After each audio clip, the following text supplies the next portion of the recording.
Hey, ballhead. Hi, everyone. This is Christy with the Element Bath and Body here in Dallas. And thank you to the new subscribers, and thank you and welcome back to the returning viewers and subscribers. It's been a while since I recorded or posted or uploaded anything. And that is because we had a death in the family. My husband's only sister passed about 6 weeks ago from colon cancer. And she was on hospice for the last couple of months of her life, so it's been an emotional few months. And I had to remove all mental distractions so that I could focus as much energy as possible to holding my husband up emotionally to the best of my ability during that time. So that's why you haven't seen me. But we're back, and he's okay, and I'm okay because he's okay. Sis is not in pain anymore, so that is how he has made peace with this transition. So, and then other side note, if you notice any formatting changes in the video, is because I have switched. I'm using my phone. I had to replace my phone, and this one has a much better camera than my previous phone, so I wanted to try recording. And I got a cheapy vlogging kit from Best Buy for like 20 bucks. And so I'm trying out this whole setup at the same time. So that may be, if there's any formatting change, I don't know yet because I haven't started editing yet. But, so in today's video, we're going to, hey, ballhead. Today's video, we're going to be going over how to price your products for wholesale, direct to consumer, white label, or private label.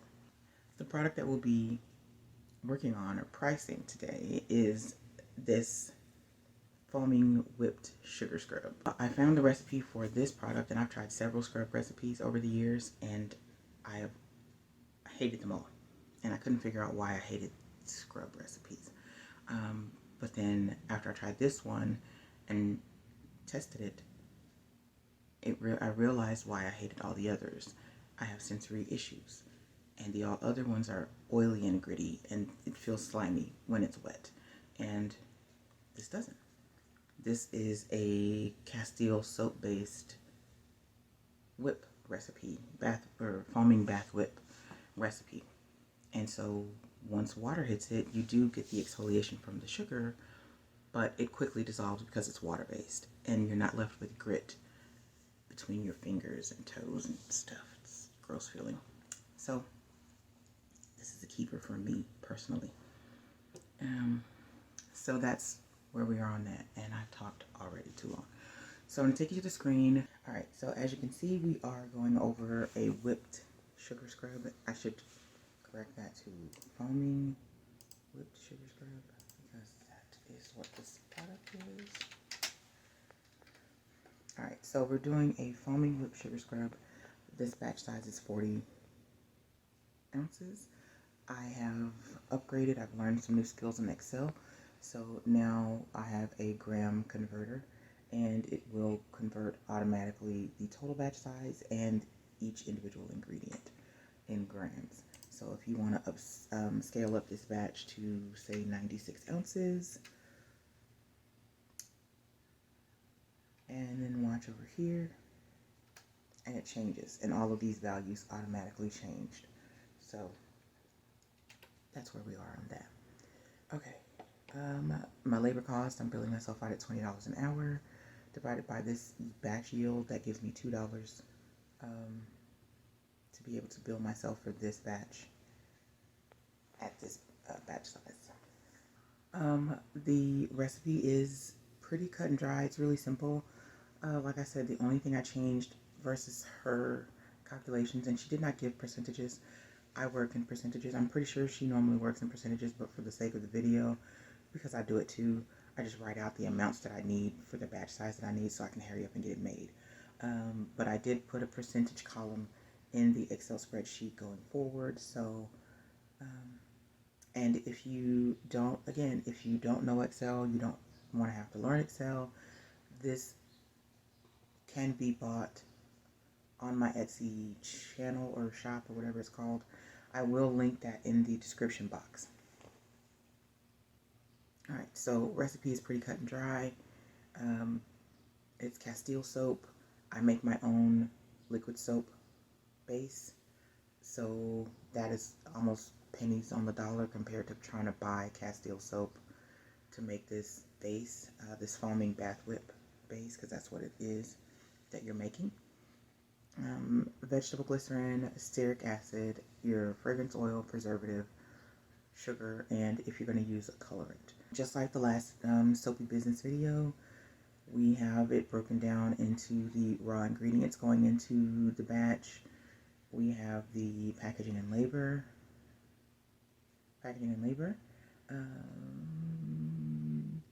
and then the cost per unit.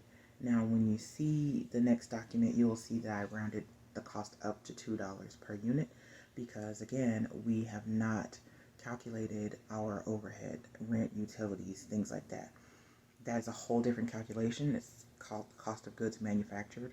I am not very well versed in calculating that stuff just yet, so I can't teach it because I don't know it. I do know cost of goods sold. I've learned that. So we're just going to round up to $2 per unit for that. And then these are calculated. You can put these numbers, but just if you change the values in here, because I don't have overhead in here, I put wholesale at cost times 2.5, private label, white private label, cost times 3, retail cost times 4.25.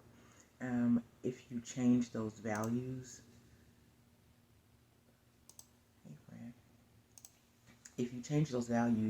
you will need to change the values up here. So say you want to do retail is cost times 6. You click here and you will come up here and change this to 6, and it will total that for you. Oops. And then that's your retail price. That's actually closer to what I'm going to sell the 4-ounce filled jars. It's an 8-ounce capacity jar, volume jar, but it is filled with a little bit over 4 ounces of product because it's whipped, lots of air. So that's actually closer to what I'm going to sell the retail. And make sure you update over here too, because I did cost times 6. So there's that. That doesn't do any calculation. That was just for my reference so that I know what I'm using in this formula up here. So let's go to our other document really quickly. Pricing your product. We have wholesale, retail or direct to consumer, white label, and private label. So I made some little notes here, and I will try to find a way to get this document shareable. I think I maybe can do it in some kind of Google Drive or something. I'm not sure. I'll try to figure that out in post-production before I upload this to YouTube, so that you can have this for reference. Take a screenshot of it, download it to your phone, print it out, whatever. So wholesale, typically the standard pricing model is cost times 2 at minimum, at least 2 times what your costs are. So if your costs, like I said, we rounded up to $2 a unit because I did not include overhead in that previous calculation. So if we're doing cost is $2 per unit, and this is 1 unit, 1 product, fully done, wrapped, packaged, labeled, all calculated. We're at $2 per unit. You want to do wholesale is cost times 2, at the very least, cost times 2. Much less than that, if you go below 2 times your costs, you can make money in the beginning, but you are going to slowly price yourself out of business. You have to value your products, and your customers will accept that value if it is a reasonable price, but you don't want to just undercut yourself and price yourself out of business. Retail or direct to consumer. So as a maker, you're not buying this product, packaged already. You are making it from scratch. It's going to be your cost times 4. If you are a reseller, you are buying this from somewhere like Bulk Apothecary, and they have bath bombs or whatever already made. You're going to take your cost that you bought it at, which was wholesale, and then take it times 2. And then if your market will support it, you can go up beyond that. All right, white label. And we're going to explain why I have cost times 2 at minimum, which is the same as wholesale. Normally you charge a little bit more for white label, private label, but I'll explain why I put that. And then we have private label. That can vary wildly. So today's example is a 4-ounce foaming whipped sugar scrub. Cost is $2 a unit. We have wholesale. And a quick explanation of what wholesale is. It is your product with your branding, logo, design, package design on the shelf in someone else's store.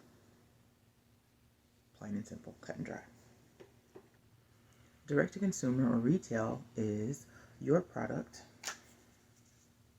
packaged, being sold online via website, social media, vendor markets with your branding, logo, package design, and the product is sold directly from you to the consumer. That's why it's called direct to consumer or DTC. In retail and in a lot of videos that you see on here, you will see people saying, hey, take your wholesale.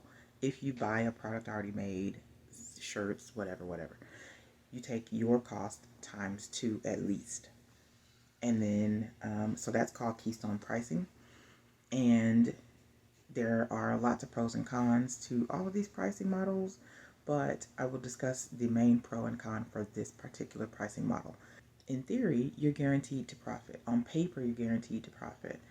In actuality, the biggest con or drawback for this pricing model is that it doesn't consider perceived value or what your target market will support.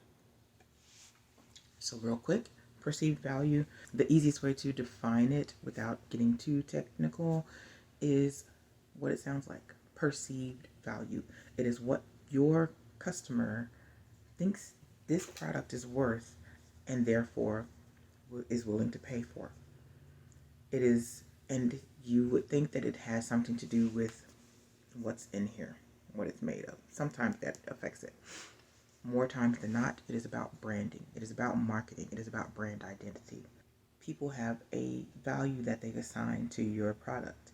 And the companies that are very successful at it, you will learn by researching, it's more about marketing than anything.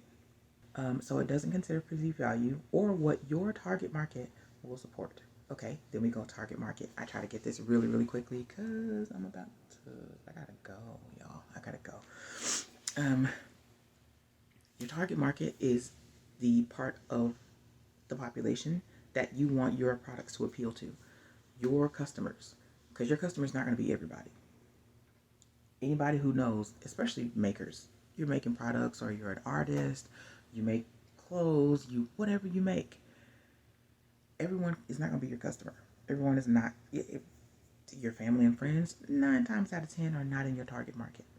They support you in the beginning because they love you, but they're not in your target market. Case in point, my mom is Bath and Body Works girl to her heart, okay? I can give her lotions and potions all day long and let Bath and Body Works have a sale. She's there.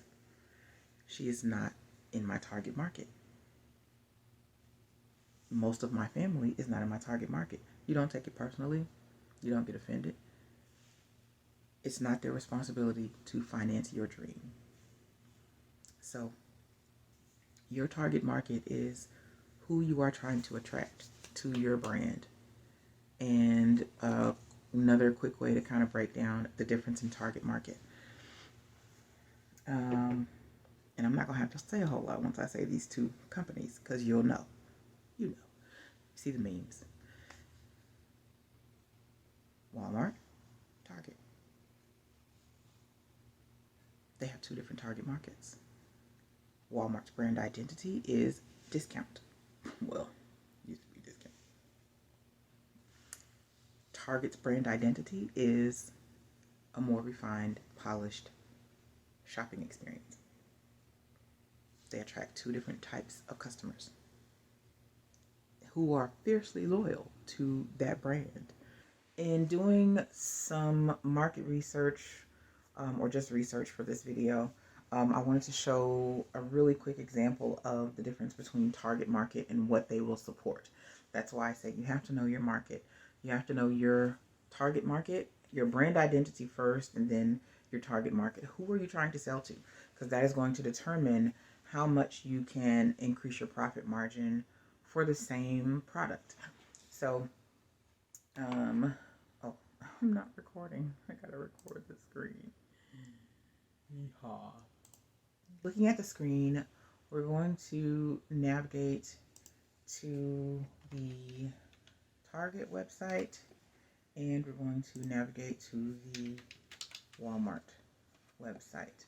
And we're going to research a sugar, or we're going to search for a sugar scrub. Did I hit enter? I don't think I did. There we go. All right, so we're going to focus on this Tree Hut Shea Sugar Scrub in the Moroccan Rose fragrance. Walmart, it is $6.48 for 18 ounces. Target, we're going to search for a sugar scrub.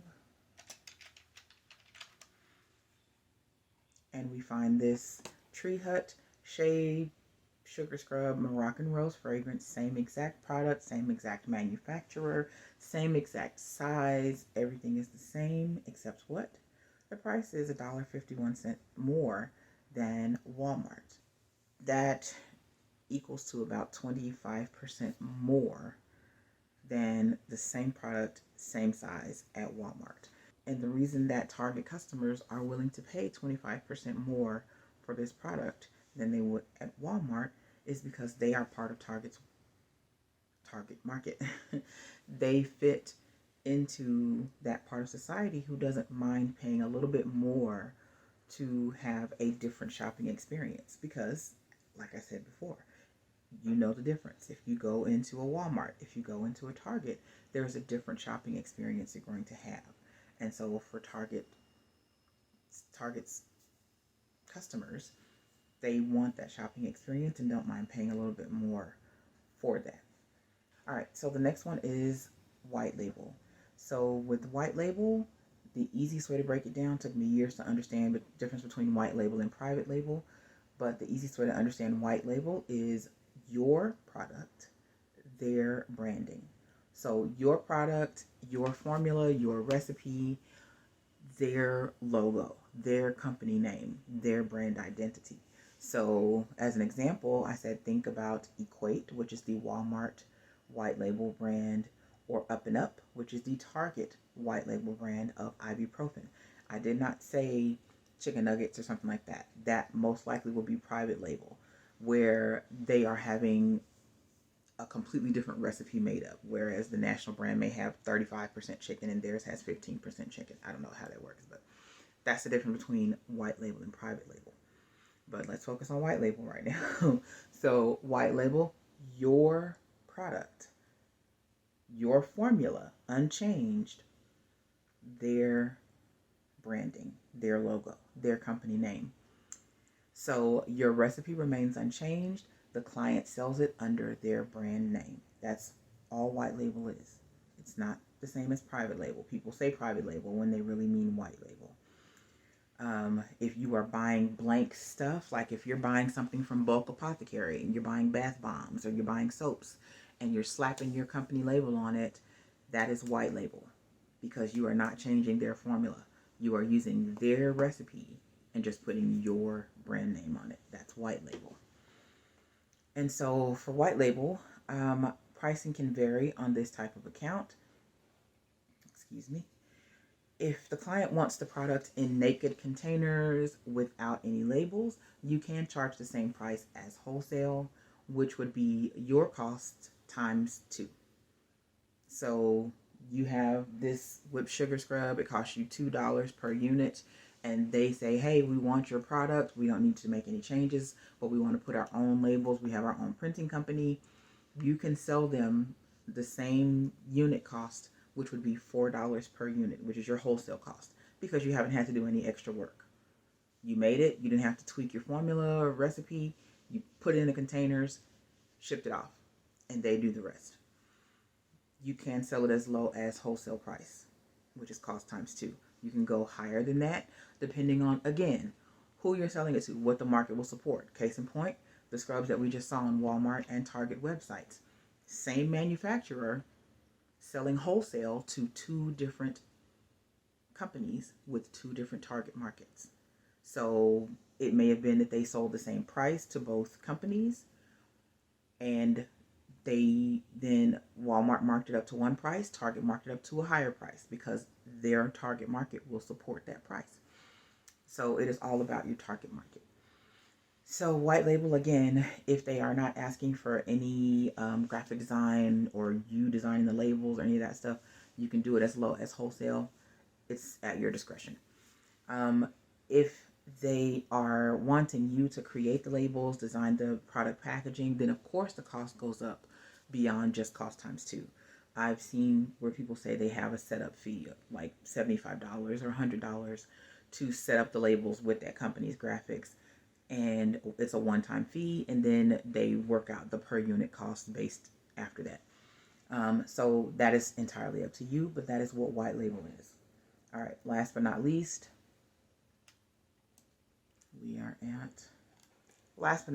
we have private label. Private label means it is a custom recipe created exclusively for that client. It can be as simple as a custom color or fragrance, a new product, entirely new product development made exclusively for that client, or an improvement or change made to an existing product that you already carry. Maybe they love your body butters, but they need it to be a little bit lighter, or they want to remove coconut oil because they want to have nut-free products. That would be private label. You are customizing a recipe specifically and exclusively for that client, and it will be listed under their branding, their company name, their logo, their design. It is sold not under your name. So with private label, just like with white label, pricing can vary wildly on this type of account. Since you are creating a custom product, a contract needs to be in place before production and testing starts. You need to have a contract for all of these, but private label can get a little muddy, especially since you're going to be going back and forth if you're creating a new product or modifying an existing product, because you're going to have to go back and forth with this person. So contracts need to be in place before you do any production or testing. You do have flexibility in pricing based upon the services you are offering to that client. Again, just like with white label, if they order your products and they just want this particular customization, like they want to have a different color or a different swirl pattern in the soap, or they want to combine this fragrance with that fragrance, and that's going to be their signature scent, and they don't need any labels or any product design, packaging design, then you can charge them. I do typically cost times 3 as a starter for a private label, and then it goes up from there based on, again, what other services, how labor intensive is the process for me to create this exclusive product for them. So like I have one private label customer who wanted a very specific product. It took us 6 months, a little bit over 6 months to develop.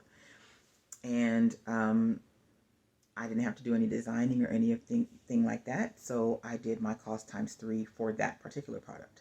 He had another product that I made for him, and it was a customized formula as well. And he requested organic, this, that, or the other thing.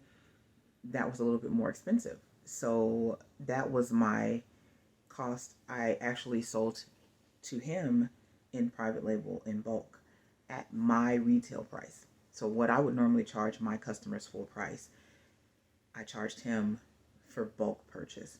Then he is going to in turn mark up at least by 2 to make that money back. And his market, the industry that he works in, will support that, will actually support more than a markup of 2. So you have to research your market and what it will support. So that's why it's very important to know these things. So I hope I broke this down. I hope it wasn't too overwhelming and not too much information. I've tried to keep it short, but there's really not a way to keep it short when you're talking about scaling up. If you are doing direct to consumer, it's pretty simple. Direct to consumer retail, especially if you're doing a physical product based business, if you are making it completely entirely from scratch, then you take your costs after you figure out your costs that are in your Excel worksheet over here. Where did it go? When you figure out your costs in your Excel worksheet, and if you want to, you're making it from, if you're making it from scratch, you figured out your cost in your Excel worksheet, you're going to do your cost times 4 in direct to consumer. If you're selling directly to your customer, retail, online, social media, vendor markets, things like that, it's going to be your cost times 4 if you are the manufacturer. If you are buying in bulk from places like Bulk Apothecary or some other company who has already pre-made the product, and all you have to do is package it and put your label on it, then you are a reseller. You are buying at wholesale prices. So you're going to take your costs after you've calculated shipping and all of those things and factored that in, and then you're going to multiply that by 2. That is going to be at least by 2. Again, your market may support that you can mark it up to your wholesale times 3 or 4 and still sell, and your customers will still buy. But at least, at minimum, you want to take your wholesale price and mark it up by 2 to remain profitable. So direct to consumer, this is all you have to worry about. You don't have to worry about all this other stuff. But if you are trying to scale your business up, or your goal for your business, like mine is, my goal is to be predominantly white and private label. I don't want to wholesale. I don't really enjoy direct to consumer that much. It is just not the model that I want to follow. It's just not the goal for my business. So these pricing models are really important. You have to know your costs. That it starts with your costs. If you don't know your costs, you don't know how to properly price. And when you're talking about scaling, going from I was making 8 bars and now I'm making 100 bars at a time, you have to know your cost to the penny so that you can make sure that you're being productive or as efficient as possible with your money. So, if you have any questions, if you feel like I didn't explain this right, if you have something you can add to it, feel free, leave a comment. I love constructive criticism, and I hope this helps someone. And again, if you have questions, leave them in the comment section and I'll do my best to answer them. And I will see you all in the next video.